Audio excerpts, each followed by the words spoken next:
Hello, and welcome to Uncle Jack's Outdoors. In today's video, we're going to be sighting in my 25-06 deer rifle. We've got three types of ammunition and the chronograph here to help us measure some velocities. Of course, eye and ear protection. Let's take a closer look at our equipment and then we'll head down to the range. Okay, this rifle is a Savage Axis, topped with a Bushnell scope. It has a free-floating barrel, a polymer stock, an adjustable 4 to 9 power zoom Bushnell scope. This is exactly how the gun was purchased. Okay guys, the first ammunition we're going to be shooting is Hornady American Whitetail with a 117 grain soft lead point projectile. Next we've got Hornady's VMAX, again in the 117 grain. And then this rifle line is the cartridge I'm hoping to use. These projectiles are only 100 grains. And with the small whitetails we have here in West Virginia, I'm hoping these shoot straight and they'll be what I'm hunting with. Okay, not everyone's going to agree with my thought process. However, I've owned this gun for, let's say, about 8 years. And I've remounted the scope once. That was a few years back. And I'm actually going to go ahead and remount it again. What I mean by remount it is I need to check and make sure that the Allen screws that hold the rails on are in fact. Okay, these Allens are a 5/64, and what you're going to find is if it's been a couple of years, these can certainly use a little snug.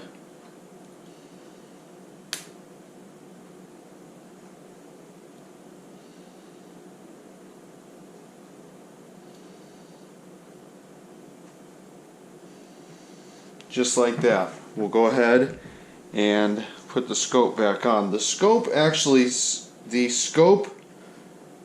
clamps actually sit in these little grooves, which will help us get this thing much closer to where it was.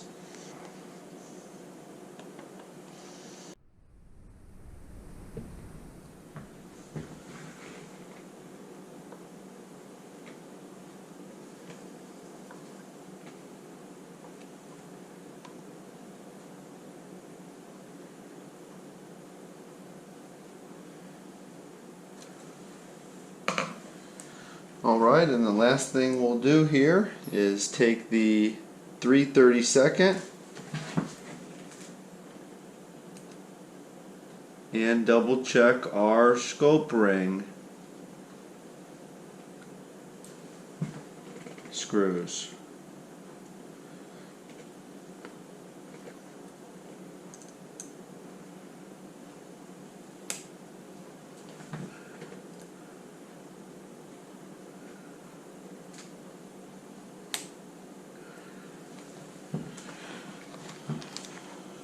Now we know that the rails are tight, the scope rings are mounted to the rails tight, and that the rings themselves are secure.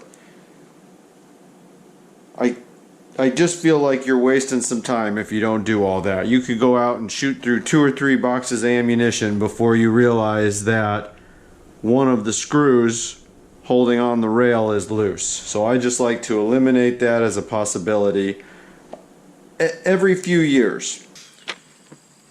Welcome to the range. We've got the Savage Axis 25-06. It's set up here in my Caldwell lead sled.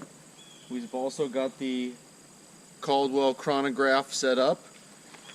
We're shooting Hornady American Whitetail 117 grain. Okay, the first shot is going to be 75 yards at a steel plate just to see if we're on the paper.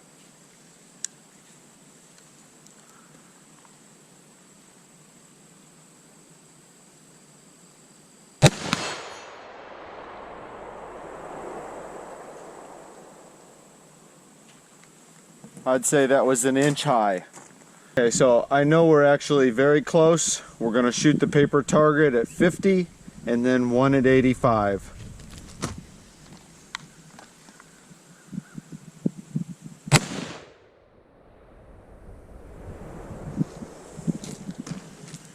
So the 50 I could see was 1 inch high and 1 inch right. Believe it or not, the same results were on the gong.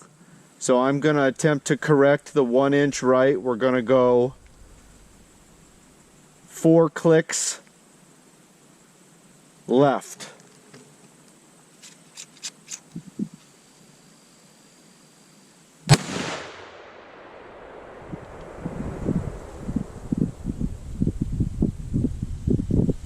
Well, I got lucky, that did it. We also got a reading on the chronograph, 2801. Let's take a look here at what we've done so far. Okay, here was my first shot. I aimed center mass, and I could see through the scope that the shot was 1 inch high, 1 inch right. The second shot here, now I'm at 50 yards, I could see was 1 inch high, 1 inch right. I clicked the scope 4 clicks left and ended up there. Okay, after 3 shots close range, we've made 1 small correction to the left and we are still an inch high. Let's put 2 downrange in the paper at 85 yards.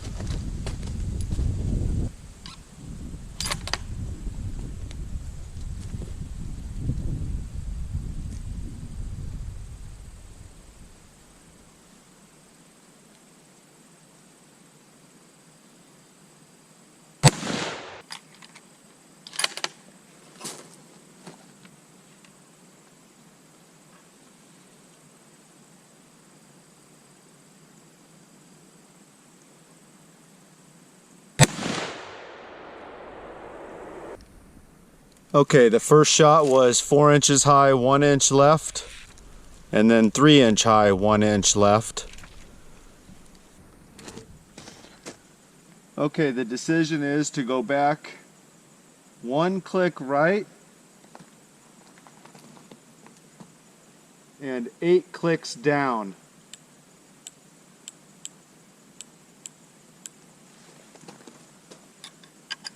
We'll send another one to the paper target at 85 yards.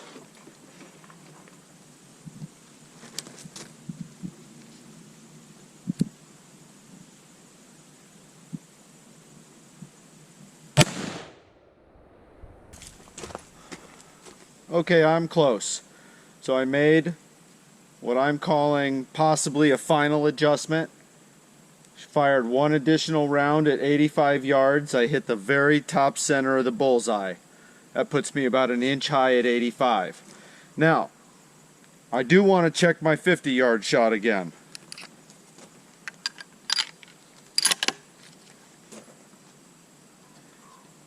And my reason for this is there's a good chance my shot is between 50 and 85 yards. And I just like to be sure.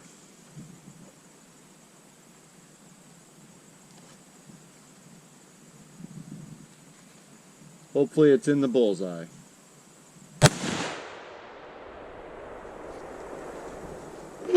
That was a good shot. Okay, we've made 2 rounds of adjustments. We brought the bullet left and down. Here's our shot at 50 yards. That's going to be just fine. Let's go ahead and see if we can't get a little group together.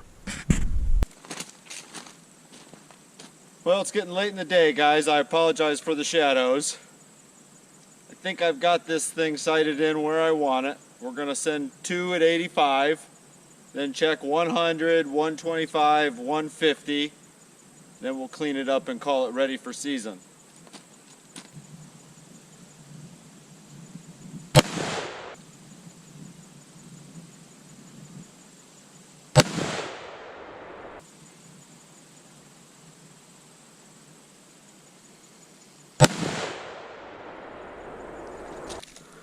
So I'm pretty sure I didn't quite take a deep breath on this one.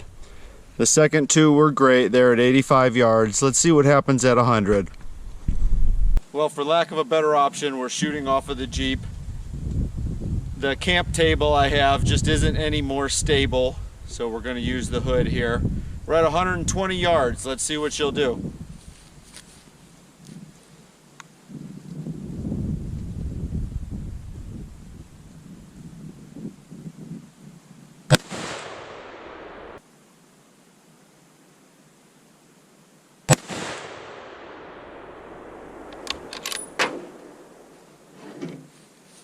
Okay, our shots at 50, 75, 85, and 120 have all checked out.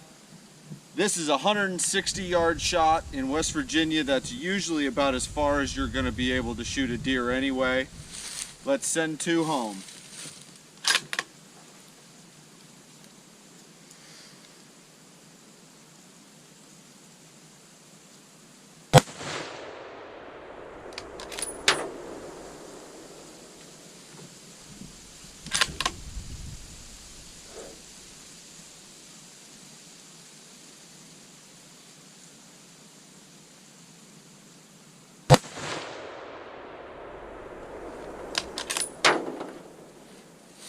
Let's take a look at those longer range shots. Okay, a little bit of a mess here, but 2 at 85, 2 at 120, and 2 at 160. I'm gonna call that good. The sun is going down on a beautiful West Virginia evening. Thanks for watching Uncle Jack's Outdoors. Stay tuned and we'll kill a deer.